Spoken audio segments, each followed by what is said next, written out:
Yesterday morning, something tragic happened at our home in Norfolk, Virginia. An active shooter entered the Old Dominion University campus and opened fire, injuring 2 and killing 1. Something unusual about this case, though. The active shooter was not subdued or killed by police. It was, in fact, by the students that he was attacking. What makes this even stranger is the active shooter was not taken out by a conventional means using a firearm.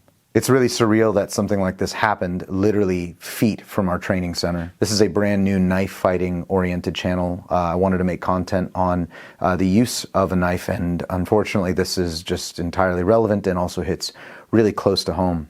As I go deeper into the timeline, guys, I want you to know that the information is brand new and constantly updating, so some of this could be wrong, some of this could be incorrect, and if so, I'll definitely correct it in the future. In this video, I want to talk about what happened and the context behind the entire situation and how the brave actions of a few saved many more lives. Before I go any further, though, I want to give our condolences and our full support, our prayers to Lieutenant Colonel Brandon Shau, who was tragically killed in this incident. Shau was an Army officer who ran the ROTC program for ODU. He enlisted in 2003 and served in both Iraq and Afghanistan.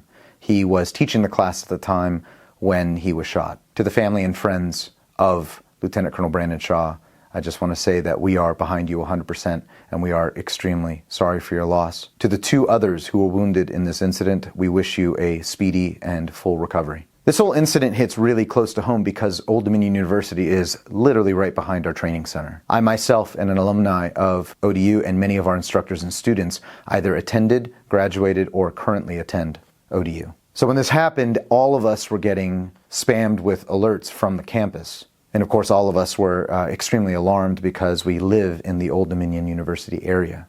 Now, when I attended Old Dominion University, they had a no firearms policy, but unfortunately, ODU is surrounded by terrible neighborhoods. Many of us going to school and leaving late at night felt very unsafe walking to our cars. And to this day, we still get alerts on people getting robbed, shot, and attacked around the campus. Not a whole lot happens on campus, but some of the neighborhoods surrounding ODU are pretty sketchy. Now, because ODU has a no-gun policy, meaning you can be expelled for carrying a firearm, not necessarily arrested, a lot of my friends and colleagues going to ODU with me chose not to carry even though they had a permit to do so. ODU's no-gun policy ultimately would have not protected any of us, though. Most of us carried pocket knives of some kind because we use them for work. I'm not here to tell you what you should and should not do when it is within the law, but know that there is great risk to you being unarmed and helpless. That being said, this is not a gun channel. This is more about knives, and of course, I just want to update you on what happened with this situation. So here's what we know so far. At approximately 10:40 a.m., the active shooter entered the constant hall at ODU. He walked into a classroom and he asked the instructor if it was an ROTC class,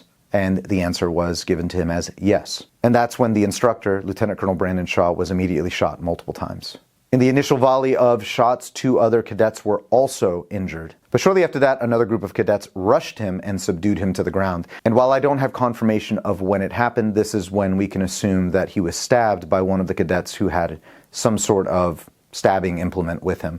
And I don't know if this is particularly a knife or something that he found that was improvised, but we do know that the shooter was stabbed and he died on scene. The overall time it took for this shooter to be subdued was within minutes of him entering Constant Hall. Once again, this is not an active shooter self-defense course. If you're interested in that stuff, I have a separate channel, Applied Defense Concepts, to talk about all these things, but this is more in line with how useful a knife. But in this video, I wanted to illustrate how useful even having something like a simple pocket knife could be. This is a life-saving implement that we use for opening packages and just everyday tasks. And there's a lot of people in the self-defense world that believe that knives are next to useless because they're not used as often as firearms are. But especially in places where firearms are prohibited, especially if you have a career you're trying to progress and you don't want to jeopardize that career by breaking those rules, carrying something, anything, is better than carrying nothing. Is it going to be as effective as a firearm? Knives never are. At least not at self-defense. Admittedly, what most likely saved everyone's lives was the rushing of the attacker before he had a chance to get behind cover and shoot more people. But to ensure he doesn't get back up and shoot again, a very finite solution was needed. And a knife can be that. Personal protective implements are just really important because we can see even in this case, police did not arrive and handle the situation because it was impossible for them to be there. Lethal force encounters happen between the individuals most of the time. Usually you're not going to be saved by a first responder. You have to self-rescue. And this is going to depend on your guts, your training, your strength, your fitness, and of course, the tools you carry. And thank God there were people there that were willing to take that risk and rushed the attackers. You guys are heroes in my opinion. And it has always been the case that the only way to stop an active shooter is to close on the threat. You have to pressure them into isolating, or you have to take them out yourself. But there's another uncomfortable reality we have to deal with. Universities are usually gun-free zones to begin with. And I'm not going to name the piece of shit here, but he did have previous convictions in trying to fund people to work for ISIS. I swear to God, we're like reliving 2003 to 2016 all over again. With us bombing another Middle Eastern country and now ISIS-affiliated attacks are on the rise. It's just absolutely crazy. The point I'm making is the perpetrator could not get a firearm legally. In fact, he tried multiple times to buy a firearm and he was denied one time, and I believe he was arrested a second time. But he managed to get a firearm somehow, and he was able to bring it onto campus, and he did unfortunately kill somebody with it. In a place where students and faculty are prevented from carrying firearms and those who are armed are not in the immediate vicinity, this creates a problem. If you guys don't know, my name is Kevin. I am the creator of the RIVE knife combat system. I teach regular classes on knife fighting at the Universal Combat Center in Norfolk, Virginia. This whole situation has a lot of relevance to me because I myself was an ODU student, and of course I am a firm believer that knives can make very good last-ditch weapons for self-defense.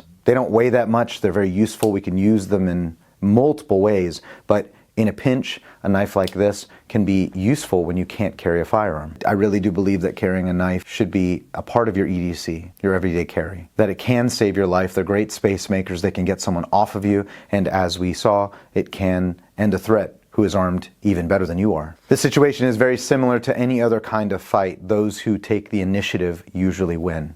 Even if this were a different kind of fight, people who tend to take the initiative to be bold and move forward and attack hard tend to be the people who win the fight. The use of well-trained aggression is one of the ways that you survive. All that to say, if you carry a knife, you have to know the realities of carrying that knife, and I don't want to put out a false sense of security. I'm probably going to make a ton more videos on just this topic itself, but carrying a knife doesn't mean you're going to know how to use that knife. I don't want to encourage anybody to get into a knife fight. I just think that knives can be good last-ditch self-rescue tools. No tool is ever going to replace your software, your situational awareness, your aggression, your training. But compared to empty hands, knives are force multipliers. In closing, I want to thank the cadets that bravely rushed forward and took action to stop this active killer from killing more people. You certainly saved many lives. With terror attacks seemingly on the rise, I think that we need to be much more aware and prepared than we think we need to be. Once again, to the family and friends of Lieutenant Colonel Brandon Shau, my deepest condolences,